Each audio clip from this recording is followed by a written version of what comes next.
आज जिस केस के बारे में मैं आपको बताने वाला हूं, वो अपने आप में बेहद रहस्यमय और अलग है। इस केस में इतने ज्यादा ट्विस्ट और टर्न आए कि पुलिस भी हैरान रह गई।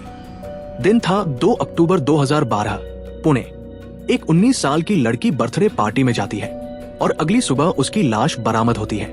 पोस्टमार्टम रिपोर्ट में सामने आता है कि उसके शरीर में अत्यधिक शराब थी और हैरानी की बात यह कि रिपोर्ट में उसके शरीर में एक मर्द का दिल मिलने का भी जिक्र किया जाता है। पुलिस तुरंत उन 17 लोगों का डीएनए टेस्ट करवाती है जो उस रात पार्टी में मौजूद थे, लेकिन नतीजा चौंकाने वाला था। किसी का भी डीएनए मैच नहीं हुआ। आखिरकार पुलिस ने यह केस क्राइम ब्रांच को सौंप दिया और बाद में यह केस सीबीआई तक पहुंच गया। तो आज का ये वीडियो सिर्फ एक मौत नहीं बल्कि एक रहस्य की कहानी है। इंडिया का सबसे पेचीदा मर्डर मिस्ट्री, सनम हसन केस, जो आपको आखिर तक बांधे रखेगा। अगर आपने वीडियो पर क्लिक किया है तो इसे अंत तक जरूर देखें और कहानी शुरू करने से पहले वीडियो को लाइक करें और चैनल को सब्सक्राइब करना बिल्कुल मत भूलें ताकि हर नई कहानी सबसे पहले आप तक पहुंचे।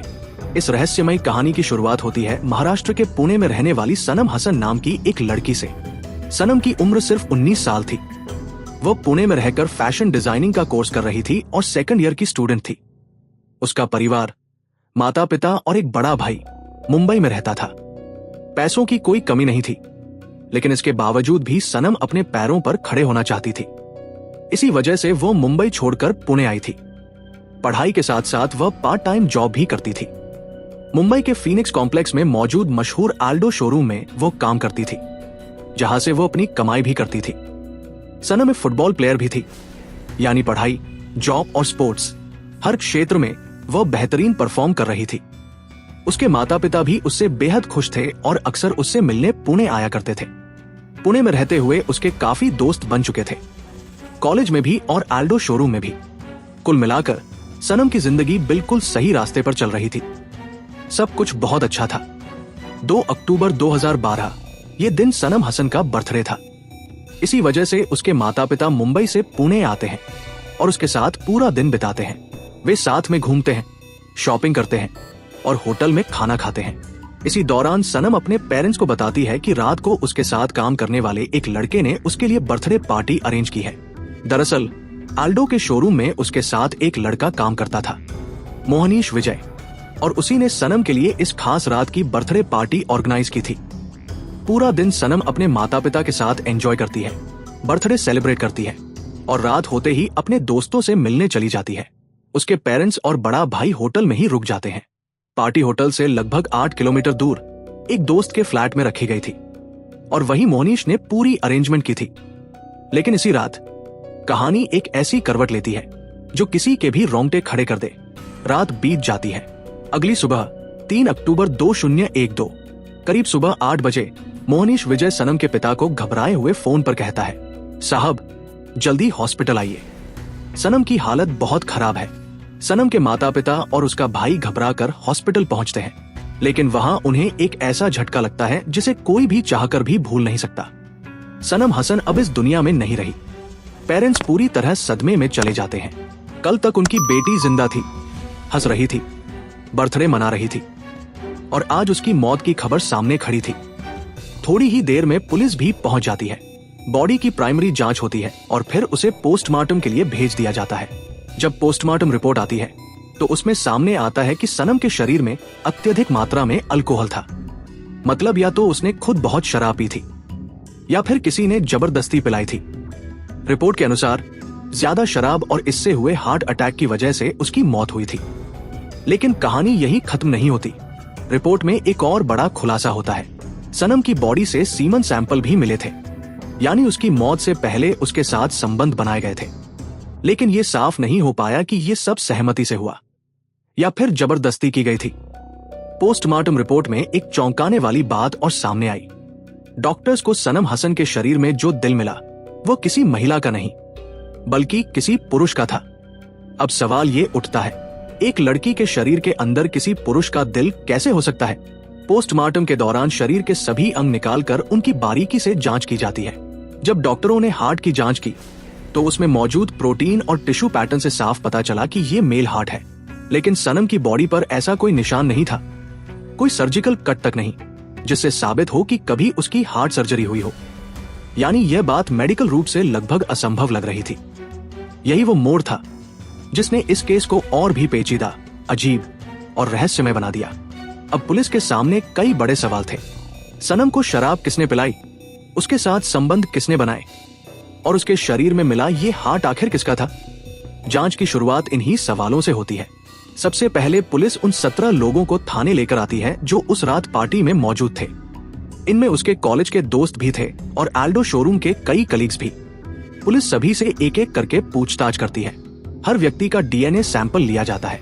इन सैंपल्स को सनम की बॉडी से मिले सीमन सैंपल से मैच किया जाता है, लेकिन नतीजे ने सबको हक्का बक्का कर दिया। 17 में से किसी एक का भी डीएनए मैच नहीं हुआ। यहाँ तक कि उसका करीबी दोस्त मोहनीश विजय, जिसने पार्टी अरेंज की थी, उसका डीएनए भी मैच नहीं हुआ। इसका मतलब साफ था, पार्टी में मौजूद किसी भी व्यक्ति ने सनम के साथ संबंध नहीं बनाए। यह केस अब और भी ज्यादा उलझ चुका था। इसके बाद पुलिस का ध्यान दूसरे बड़े सवाल पर जाता है। सनम के शरीर में मिला मेल हार्ट आखिर किसका था। पुलिस जब मोहनीश विजय से बर्थडे नाइट के बारे में विस्तार से पूछताछ करती है तो वो बताता है कि पार्टी के दौरान दोस्तों ने सनम को हल्की फुल्की शराब ऑफर की थी, लेकिन धीरे धीरे वो थोड़ी शराब बहुत ज्यादा मात्रा में बदल गई। शराब की ओवरडोज के कारण सनम को रात में उल्टी भी हुई। मोहनीश ने उसे आराम देने के लिए उस रात एक कमरे में सुला दिया था। सुबह जब वह और उसके दोस्त कमरे में गए तो उन्होंने पाया कि सनम बिना हिले डुले पड़ी थी। वे तुरंत उसे नजदीकी हॉस्पिटल लेकर गए, जहां डॉक्टरों ने उसे डेड ऑन अराइवल घोषित कर दिया। लेकिन इस बयान में भी कई सारी कमियां और कई अनुत्तरित सवाल थे। पुलिस को कोई ठोस लीड नहीं मिल रही थी।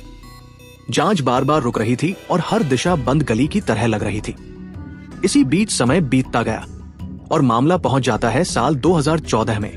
अंततः सनम के माता पिता की लगातार मांग पर यह पूरा केस सीबीआई को सौंप दिया जाता है, क्योंकि अब यह मामला सिर्फ एक मौत का नहीं बल्कि कई बड़े रहस्यों का रूप ले चुका था। सीबीआई इस केस के सभी फैक्ट्स को जोड़कर अपनी इन्वेस्टिगेशन शुरू करती है। सबसे पहले वे उन 17 लोगों से फिर से पूछताछ करते हैं जो उस रात पार्टी में मौजूद थे। उनके बयान रिकॉर्ड किए जाते हैं और सभी के डीएनए सैंपल्स को दोबारा गहराई से एग्जामिन किया जाता है। लेकिन महीनों की जांच के बाद भी सीबीआई के हाथ कुछ भी ठोस नहीं लगता। अगला सबसे बड़ा सवाल वही था, सनम की बॉडी में किसी पुरुष का हार्ट कैसे मिला। इस पर जब विस्तार से जांच होती है तो एक और चौंकाने वाली बात सामने आती है। जिस दिन सनम का पोस्टमार्टम हुआ था उसी दिन वहीं पर 4 और डेड बॉडीज का पोस्टमार्टम किया गया था। नियम के अनुसार हर पोस्टमार्टम की वीडियोग्राफी करना अनिवार्य होता है, लेकिन उस दिन मेडिकल स्टाफ ने एक भी पोस्टमार्टम की वीडियोग्राफी नहीं की थी। सीबीआई की जांच में ये बात साफ हुई कि सनम हसन की मौत के मामले में कहीं न कहीं मेडिकल स्टाफ और डॉक्टर्स की गंभीर लापरवाही हुई थी। संभावना जताई गई कि पोस्टमार्टम के दौरान 2 हार्ट्स आपस में गड़बड़ा दिए गए, यानी रिपोर्ट में जो मेल हार्ट दर्ज हुआ वह दरअसल किसी दूसरी बॉडी का हो सकता था। हालांकि इस गड़बड़ी का कोई ठोस प्रमाण कभी नहीं मिला, लेकिन सभी तथ्यों को जोड़कर यही सबसे संभावित निष्कर्ष सामने आया। पर असली और सबसे डरावना सवाल अभी भी वही था, मरने से पहले सनम के साथ संबंध किसने बनाए। इस सवाल का जवाब ढूंढते ढूंढते पूरे 2 साल बीत जाते हैं। फिर आता है साल 2016। जब सीबीआई को कोई पुख्ता लीड नहीं मिलती तो वे कोर्ट से एक विशेष अनुमति मांगते हैं, सनम की कब्र खोदकर उसकी बॉडी को दोबारा बाहर निकालने की अनुमति। कोर्ट इस याचिका को मंजूर कर देता है। सीबीआई पूरे प्रोटोकॉल के साथ कब्र से सनम की बॉडी को बाहर निकलवाती है। कुछ नए डीएनए सैंपल्स लिए जाते हैं और उन्हें दोबारा टेस्टिंग के लिए भेजा जाता है, लेकिन परिणाम फिर एक बार पूरी तरह निराशाजनक आते हैं। न कोई नई लीड, न कोई नया सबूत, न कोई शक की नई दिशा, कुछ भी नहीं। सीबीआई के हाथ अब भी ऐसा कोई प्रमाण नहीं था जिससे किसी एक व्यक्ति को मुख्य आरोपी ठहराया जा सके। इस बीच सनम के माता पिता बार बार यही कहते रहे कि उनकी बेटी बहुत फिट, स्पोर्टी और अनुशासित थी। वो एक फुटबॉल प्लेयर थी। वो कभी शराब को हाथ तक नहीं लगाती थी। उनका साफ आरोप था, बर्थडे पार्टी में किसी ने जबरदस्ती शराब पिलाई, नशे की हालत में उसके साथ दुष्कर्म किया और फिर उसे मार डाला। सीबीआई ने हर एंगल से जांच की, दुश्मनी, प्यार, जलन, प्रोफेशनल राइवलरी, सब कुछ खंगाला गया। लेकिन इस केस का सच उसी की तरह गहरा और धुंधला बना रहा। सीबीआई उन 17 लोगों की गहराई से जांच करती है जिन्हें शक के दायरे में लाया गया था। उनके पड़ोसियों, कॉलेज के स्टूडेंट्स, शोरूम स्टाफ और उन सभी लोगों से पूछताछ की जाती है जो किसी भी रूप में उनसे जुड़े थे। लेकिन इतनी बड़ी, लंबी और व्यापक तहकीकात के बावजूद सीबीआई के हाथ फिर भी कुछ नहीं लगता। ये मामला धीरे धीरे भारतीय अपराध इतिहास के उन चंद रहस्यमयी केसों में शामिल हो जाता है जो सुलझने के बाद भी अनसुलझे रह जाते हैं। इतने सालों की जांच, सैकड़ों पन्नों की रिपोर्ट, दर्जनों पूछताछ और डीएनए टेस्ट के बावजूद इस केस में ऐसा कोई भी ठोस सबूत नहीं मिला जिससे किसी एक व्यक्ति को दोषी कहा जा सके। आज भी यह केस पेंडिंग है। आज भी ये सवाल वही का वही खड़ा है। क्या ये हत्या थी या फिर कोई नेचुरल डेथ?